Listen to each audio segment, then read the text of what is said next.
Recently আমার nutrition মাত্রার Facebook পেজে আমি একটা পোস্ট করেছিলাম যে কারা কারা মিষ্টি খেতে ভালোবাসেন তারা কমেন্ট করুন নির্দ্বিধায়।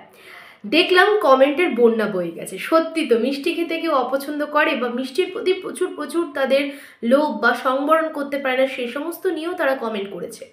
তো প্রথমে আমাদের জেনে নিতে হবে যে এই মিষ্টি খাওয়ার প্রবণতাটা আপনার মধ্যে কিভাবে তৈরি হয়েছে।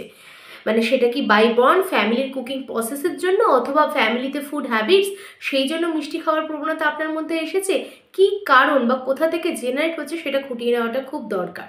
কাদের মধ্যে দেখা যায় এই মিষ্টি খাওয়ার প্রবণতাটা বেশি? দেখা যায় যে যারা ওভারওয়েট, যাদের পিসিওএস সমস্যা রয়েছে, যাদের ডায়াবেটিস সমস্যা রয়েছে, যাদের থাইরয়েডগত সমস্যা রয়েছে, যার অ্যাংজাইটিতে প্রচুর পরিমাণে ভুগছে, তাদের মধ্যে মিষ্টি খাওয়ার প্রবণতাও বেশি থাকে। দেহের মধ্যে কর্টিসল হরমোন যদি বেশি রিলিজ হয়, এই হরমোন তখনই বেশি রিলিজ হয় যখন আমরা অতিরিক্ত স্ট্রেস নিই, সেটা পার্সোনালি হোক বা প্রফেশনালি হোক। স্ট্রেস যত বেশি নেবেন এই কর্টিসল হরমোনের পরিমাণ দেহের মধ্যে বেড়ে যাবে এবং এটা আমাদের মিষ্টি খাওয়ার প্রবণতার দিকে আমাদেরকে লিড করবে। অ্যাজ এ ডায়েটিশিয়ান আমি মনে করি ছোট ছোট স্টেপে যদি আমরা এগিয়ে যেতে পারি, আমরা কিন্তু চিনি বা গুড়ের অভ্যেসটাকে অনেকটা কাটিয়ে তুলতে পারি।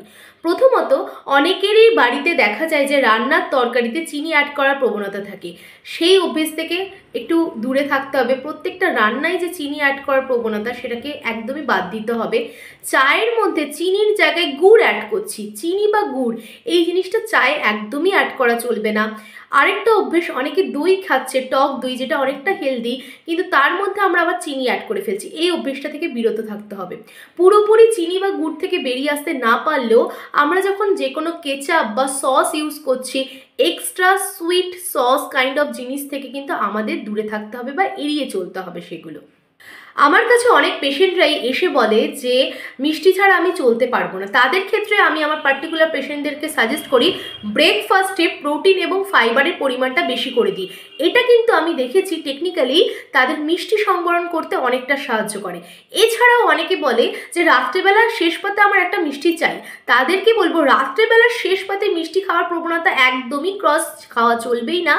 সেক্ষেত্রে থেকে ব্রেকফাস্ট অপশানে আপনারা মিষ্টিটাকে রাখতেই পারেন। নিজের মতো করে যখন ডায়েটিং শুরু করেন, দেখা যায় যে সকাল থেকে উঠেই সারাদিনে মুখ বন্ধ করে দিন শুরু করেছেন, অর্থাৎ আলু খাবো না, কলা খাবো না, ভাত খাবো না, এবং দিনের শেষে আউটসোর্স করছেন, বাইরে থেকে খাবার অর্ডার করছেন, প্রচুর প্রচুর মিষ্টি খেয়ে ফেলছেন। এর থেকে আমি বলে থাকি আমার পেশেন্টদেরকে যে হেলদি সুইট সোর্স কিছু ডেলি লাইফস্টাইলে ইনক্লুড করা দরকার। যেমন কি সেটা পাকা কলা হতে পারে, পাকা পেঁপে হতে পারে, সবেদা হতে পারে, খেজুর হতে পারে, রাঙা আলু হতে পারে, কিশমিশ হতে পারে। এইগুলো যদি আমরা ডেলি লাইফে পরিমাণ মতো করে ইনক্লুড করি, তাতে কিন্তু আমাদের এক্সট্রা যে বাইরের ট্রান্সফ্যাটযুক্ত হাই ক্যালোরি যে সুইটগুলো রয়েছে সেগুলো থেকে আমাদের সংবরণ করতে সাহায্য করে। তাই এখন আমি আপনাদের সাথে healthy sweet breakfast recipe share করব, যার সাথে একটা সিদ্ধ ডিম রেখে ইজিলি আপনারা ব্রেকফাস্ট করে নিতে পারবেন। তাই চলুন ব্রেকফাস্ট রেসিপিটা আমি দেখিয়ে দিই।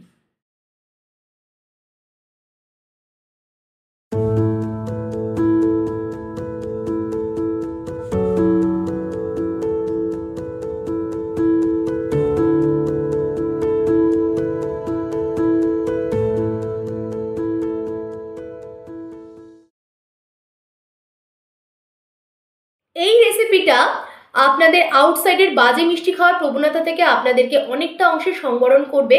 তাই এই রেসিপিটা ইনক্লুড করতেই পারেন ব্রেকফাস্টে। Lastly, sugar is also important to us.